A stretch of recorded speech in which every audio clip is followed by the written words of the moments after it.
We're watching Treasurer Jim Chalmers at his press conference today. There's no indication he's for turning on the super tax or on the plans to tax unrealised capital gains. Chalmers said he views this as tax reform. That's questionable. This is a change which is modest. It is methodical. As I said, it's been on the books for years now. Now, there's a variety of views in the coalition about whether they should or shouldn't negotiate with Labor on this. Shadow Treasurer Ted O'Brien says if Chalmers scraps the unrealised capital gains tax component, he'd be open to doing a deal. Wouldn't the coalition supporting the super tax indicate that the coalition does support higher taxes? And wasn't this one of the issues that the coalition had during the election campaign? Well, look, if Labor did walk away from the components of its current measure, Sharri, it would depend on what they put on the table for discussion. But James Paterson, Tim Wilson and Matt Canavan, among others, are all firmly against these laws. We're very proud to oppose it because we think it's bad tax law. And that's why it's so important to defeat it now, because they're looking not just at the revenue they're going to be able to get from super, they're looking at the revenue they're going to be able to get all over people's private investments. Well, there's no way in hell we'll support a tax on people that don't have the means to pay for it. Right, let's bring in our regular Wednesday panel. Former Victorian Liberal Party President Michael Kroger and Labor legend Graham Richardson. Welcome to you both. Richo, you were a senior member of Keating's team when the super scheme was originally established. I mean, I'm told, we heard Robert Gottliebson on the show on Thursday last week, he says Paul Keating is white hot with anger over this. So, Richo, how worried are you about these laws, the super tax laws, but also the plans to tax unrealised capital gains? Well, I think if I could put it this way, these are not things that I would do were I running the show. I think there's some risk involved, and I'm not sure why we're taking that risk. Have you heard as well that Keating's really angry about this, sees it as a threat to the superannuation scheme that he set up because it risks turning it into, for people with money up to a certain point, not a broad-based scheme? Yeah, it certainly undermines the Keating original package. Now, you remember that, Keating was doing this decades ago, and he's entitled, I think, to have some pride of authorship and to be pretty angry when people start to dismantle all that he set up. You think we're going to hear from him? You think he'll intervene in the debate? Yep. I don't know that, by the way. That's not inside information. That's just knowing Paul. I can't imagine he'll let all this simply go by without a word. Well, Michael, the coalition needs to return to being the party of lower taxes. I think we can all agree that. But the trouble is, Labor's then going to do a deal with the Greens over this, and that means the legislation will end up even worse, won't it? Well, they have to have the Greens' approval in the Senate to get it passed, and that will happen unless Chalmers does the right thing and knocks off this nonsense. He'll do a deal with the Greens and it'll get passed, whether it's 3 million or 2.5 million. There might be a few changes here and there, but it doesn't look like he's backing away from the major problem, which is this proposed tax on unrealised gains for super balances above 3 million. So it looks to me as if he's proceeding with this. But Sharri, this is what you get when you've got a treasurer that's never had any business experience. Has he ever invested in shares in his life? Has he ever made a loss or a gain on shares? Does he understand the trauma you go through when you make any type of financial investments? Has Albanese had any money in shares apart from their super funds? Have they ever taken a risk in business themselves, run a business, opened a business, closed a business, invested in public companies, invested in private companies? These people have no idea, right? They have no idea. They have no idea that, a lot of these tech startups, that you as others have said, you can't cash them out. You can't sell your shares in a lot of these tech startups, for example, for years. Until they reach a certain level where you can get some kind of venture funding, or you can be listed, or you can sell to a bigger entity. This is just gross inexperience from people who have no idea what they're doing, Treasury have shunted this in front of them, told him it's a great idea, and Jim, with no idea what he's doing, has said, OK, there's a couple of billion a year and I'm in for it. I'm up for it, and that's what's happened. Look, I think you're right from the perspective of whether it's tech startups or farming families, dynasties, there's going to be a lot of unintended consequences.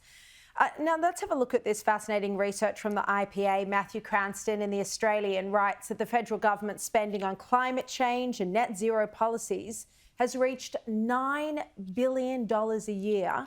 This is reportedly up from $600 million a year just a decade earlier and up more than 400% in the last term of Parliament. Richard, what do you think about this? I mean, at a time when there's a lot of pressure on the budget, cost of living crisis, pressure to find more money for defence, is this worth it? $9 billion a year? Is it delivering value for taxpayers? No.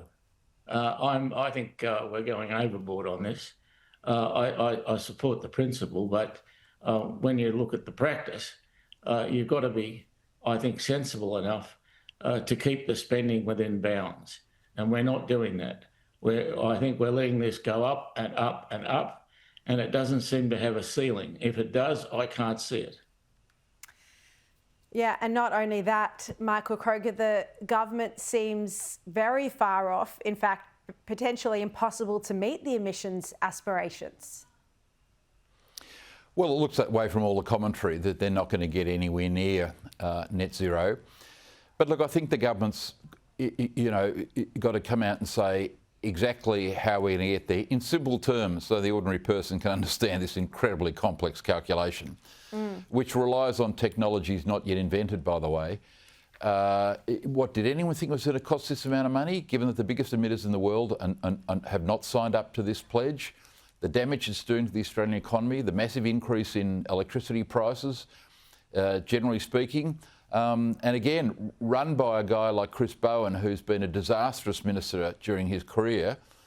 I mean, no private sector businesses in this country would put Chris Bowen in charge of such a massive project with a blank cheque, given his failed history as a minister. So again, this is another potential disaster. Now, Labor say, oh, we won the election, therefore it validates what we're doing. No, let's not forget.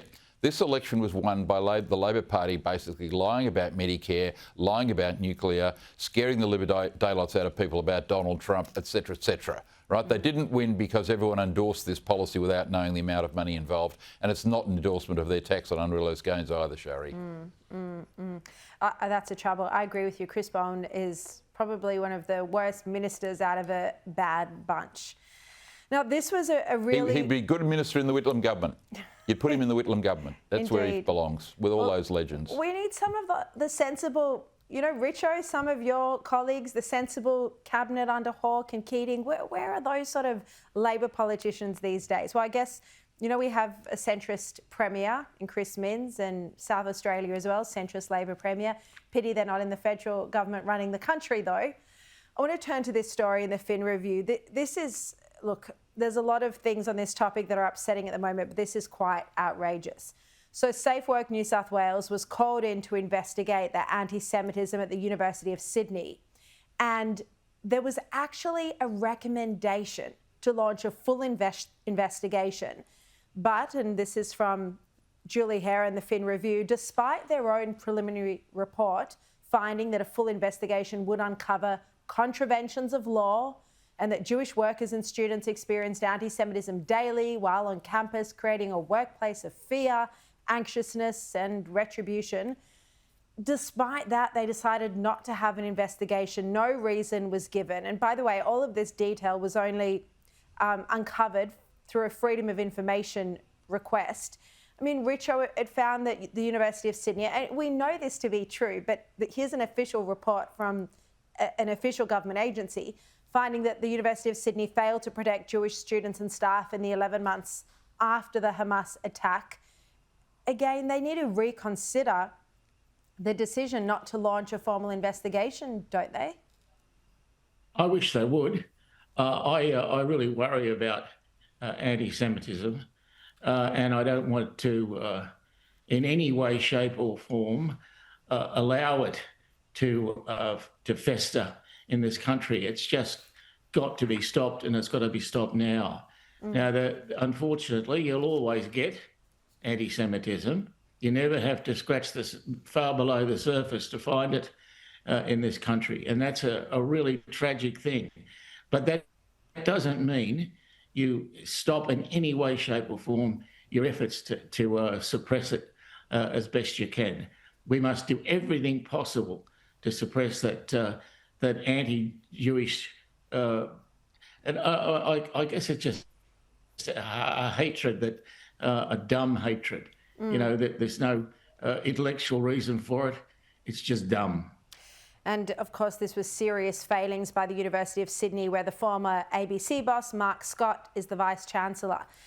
Michael, I want to get your view on this recount. We found out the results of it today, the recount in Bradfield. Now the seat has gone to the Teal Nicolette Bowl, not Giselle Capterian, the Liberal candidate. Now, Susan Lee had already given Giselle a portfolio, which was a bit premature. Do you think the Liberal Party are going to accept this result, or do you expect there'll be another challenge? No, of course they shouldn't accept the result. Not because they're bad losers, but because you're talking about 26 votes out of 110,000. And let me tell you, Sharri, when 110,000 votes are written in pencil on a piece of paper, right, the fine line between what's a formal vote and what's an informal vote will run into hundreds and hundreds of votes. Is that a 6 or is it an 8? Is that a 1? Is it a 7? Is it formal? Is it not? Right? They've crossed something out. They've renumbered. There are thousands of votes in that category alone. Right? To say, oh, those numbers are exactly right and she won by 26. She didn't win by 26. You count that again, you'll get a different result. It won't be 26. It'll be out by tens, perhaps hundreds of votes, because every time you look at formal votes, you will find Michael, informal votes. Do you think there you needs go to to the Court of Disputed Returns. Of course, you go to the Court of Disputed Returns. There are, of course, a number of votes where people voted twice. Tom Connell's been talking about this without giving us the number. It looks as if there's more than 10, perhaps more than 20 votes where people voted twice. But do you think there needs to be another election? Of course. Of course. So you think everyone in Bradfield should go to the polls again? Yes, of course. That's what, unfortunately, that has happened in Australian history on many occasions. This vote is not clear. No offence to the winner, it's not her fault. But out of 110,000, are there more than 26 votes which should be informal that are formal and vice versa? Of course there are. The result is a nearest the pin result. That's what you get in these elections when it's within 26 votes out of over 100,000, Sharri. All right, so it sounds like we haven't heard the end of this saga in Bradfield. The excitement continues. All right, Richo, Michael Kroger, thank you both so much.